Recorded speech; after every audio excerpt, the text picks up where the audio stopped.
नमस्कार दोस्तों, आप सभी का एक बार फिर से स्वागत है हमारे चैनल जतिन लाइफ स्टाइल में। आज सुनते हैं एक गहन सोमवार की व्रत कथा। प्राचीन काल की बात है। एक नगर में एक बहुत धनवान साहूकार रहता था, जिसके घर में धन की कमी नहीं थी, परंतु उसको एक बहुत बड़ा दुख था कि उसके कोई पुत्र नहीं था। वह इसी चिंता में दिन रात लगा रहता था। वह पुत्र की कामना के लिए प्रत्येक सोमवार को शिवजी का व्रत और पूजन किया करता था तथा शाम को शिवजी के मंदिर में जाकर शिवजी के सामने दीपक जलाया करता था। उसके इस भक्ति भाव को देखकर एक समय पार्वती जी ने शिवजी महाराज से कहा कि महाराज, ये साहूकार आपका अनन्य भक्त है और सदैव आपका व्रत और पूजन बड़ी श्रद्धा से करता है। इसकी मनोकामना पूर्ण करनी चाहिए। शिवजी ने कहा, हे पार्वती, यह संसार कर्म क्षेत्र है। जैसे किसान खेत में जैसा बीज बोता है वैसा ही फल काटता है, उसी तरह इस संसार में जैसा कर्म करते हैं वैसा ही फल भोगते हैं। पार्वती जी ने अत्यंत आग्रह से कहा, महाराज, जब यह आपका अनन्य भक्त हैं और आपको अगर किसी प्रकार का दुख तो उसको अवश्य दूर करना चाहिए, क्योंकि आप सदैव अपने भक्तों पर दयालु होते हैं और उनके दुखों को दूर करते हैं।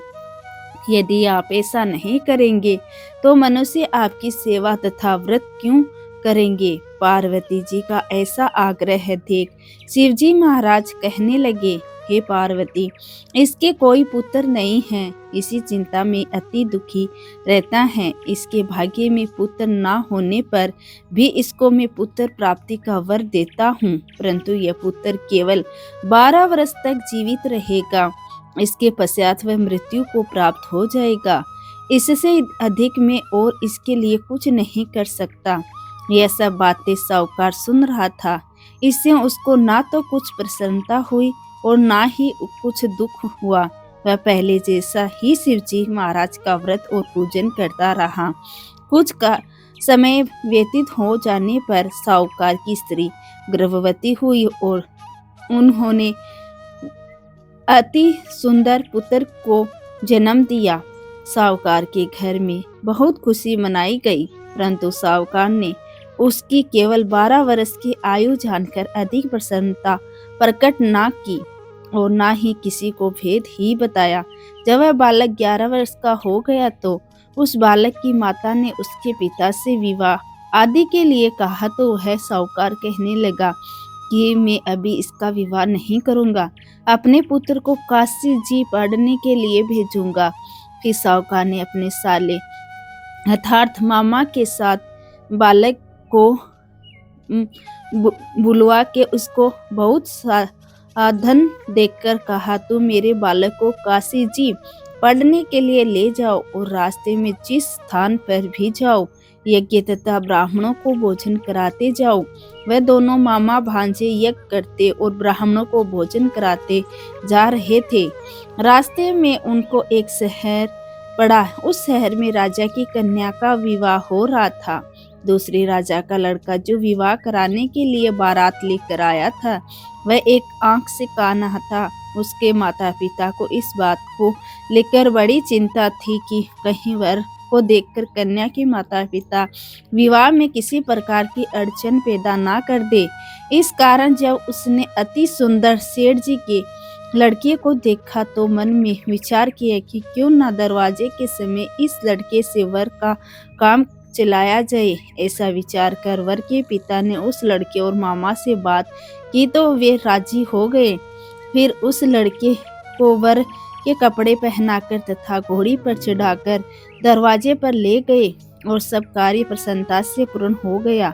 फिर वर के पिता ने सोचा कि यदि विवाह कार्य भी इसी तरह लड़के से करा लिया जाए तो क्या बुराई है। ऐसा विचार कर लड़के और उसके मामा से कहा, यदि आप फेरों का काम और कन्यादान के काम को भी करा दे तो आपकी बड़ी कृपा होगी और मैं इसके बदले में आपको बहुत कुछ धन दूंगा। तो उन्होंने स्वीकार कर लिया और विवाह कार्य भी बहुत अच्छी तरह से संपन्न हो गया। परंतु जिस समय लड़का जाने लगा तो उसने राजकुमारी की चुनरी के पल्ले पर लिख दिया कि तेरा विवाह तो मेरे साथ हुआ है, परंतु जिस राजकुमार के साथ तुमको भेजेंगे वह एक आंख से काना है और मैं काशी जी पढ़ने जा रहा हूँ। लड़के के जाने के पश्चात उस राजकुमारी ने जब अपनी चुनरी पर ऐसा लिखा हुआ पाया तो उसने राजकुमार के साथ जाने से मना कर दिया और कहा कि वह मेरा पति नहीं है, मेरा विवाह इसके साथ नहीं हुआ है, वह तो काशी जी पढ़ने के लिए गया है। राजकुमारी के माता पिता ने अपनी कन्या को विदा नहीं किया और बारात वापस चली गई।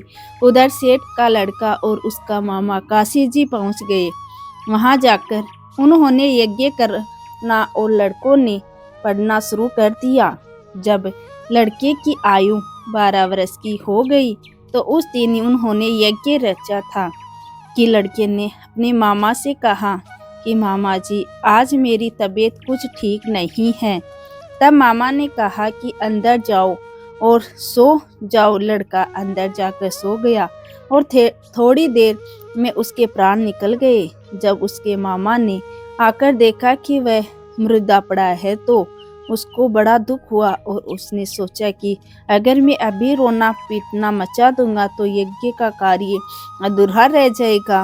अतः उसे ने जल्दी से यज्ञ का कार्य समाप्त कर ब्राह्मणों के जाने के बाद रोना आरंभ किया।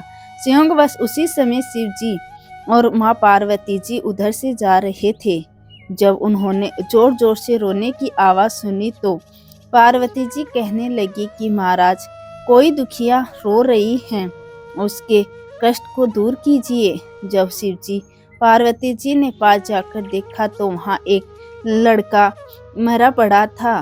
पार्वती जी कहने लगी कि महाराज यह तो उसी सेठ का लड़का है जो आपके वरदान से हुआ था। हे महाराज इस बालक को और आयु दीजिए, नहीं तो इसके माता पिता तड़प तड़प कर मर जाएंगे। पार्वती जी के बार और आग्रह करने पर शिव जी ने उसको जीवन वरदान दिया और शिव जी ने महाराज की कृपा से लड़का जीवित हो गया और शिव जी और पार्वती जी कैलाश पर्वत पर चले गए।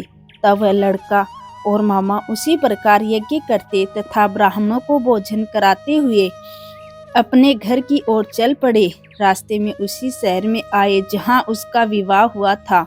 वहां पर आकर उन्होंने यज्ञ आरंभ कर दिया तो उस लड़के के ससुर ने उसको पहचान लिया और अपने महल में ले जाकर उसकी बड़ी खातिर की साथ ही बहुत से दास दासियों सहित आदर पूर्वक लड़की और जमाई को विदा किया। जब वह अपने शहर के निकट आए तो मामा ने कहा कि मैं पहले तुम्हारे घर जाकर खबर कर देता हूँ। जब उस लड़के का मामा घर पहुँचा तो लड़के के माता पिता घर की छत पर बैठे थे और यह प्रण कर रखा था कि यदि हमारा पुत्र सकुशल लौट आया तो हम राजी खुशी नीचे आ जाएंगे, नहीं तो छत से गिरकर अपने प्राण खो देंगे। इतने में उस लड़के के मामा ने आकर यह समाचार दिया कि आपका पुत्र आ गया है तो उनको विश्वास नहीं हुआ। तब उसके मामा ने शपथ पूर्वक कहा कि आपका पुत्र अपनी स्त्री के साथ बहुत सारा धन लेकर आया है। तो सेठ ने आनंद के साथ उसका स्वागत किया और बड़ी प्रसन्नता के साथ रहने लगे। इसी प्रकार से जो कोई भी सोमवार के व्रत को धारण को करता है तथा इसकी कथा को पढ़ता या सुनता है उसकी समस्त मनोकामनाएं पूर्ण होती हैं। तो दोस्तों ये थी आज की हमारी कहानी। आपको ये कहानी कैसी लगी कमेंट करके ज़रूर बताएं और साथ ही साथ मेरे चैनल जतिन लाइफ स्टाइल को सब्सक्राइब करना ना भूलें। धन्यवाद दोस्तों।